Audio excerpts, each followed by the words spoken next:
Buncha og'ir. Kelinlarimizga qo'yib, dehqon qismlarimizni ko'tarib ko'rmoqman shekilli.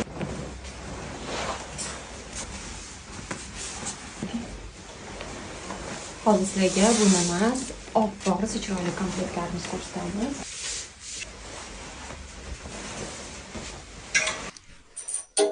Demak, sizlarga Tilla Bibi komplektimizni obzor qilib ko'rsatamiz. Bu komplektimiz kelinlarimizni sarposidagi juda ham shohona liboslardan bittasi bo'lishi aniq.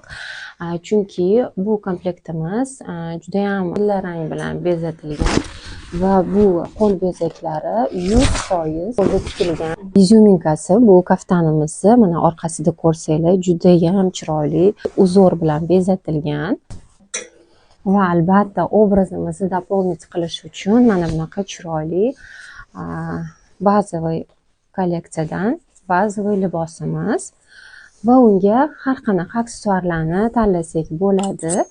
Mana bu fatamiz aynan oq va tillarang bilan bezatilgan bo'lib, bu komplektimiz bilan juda ham yaxshi uyg'unlashadi. Kelin salom birinchi marosim kelin salom uchun mo'ljallangan va uni biz mana shunaqa chiroyli aksessuar qo'l bezagidagi fatalar bilan va mana shunaqa chiroyli aksessuarlar bilan doполнить qilsak bo'ladi.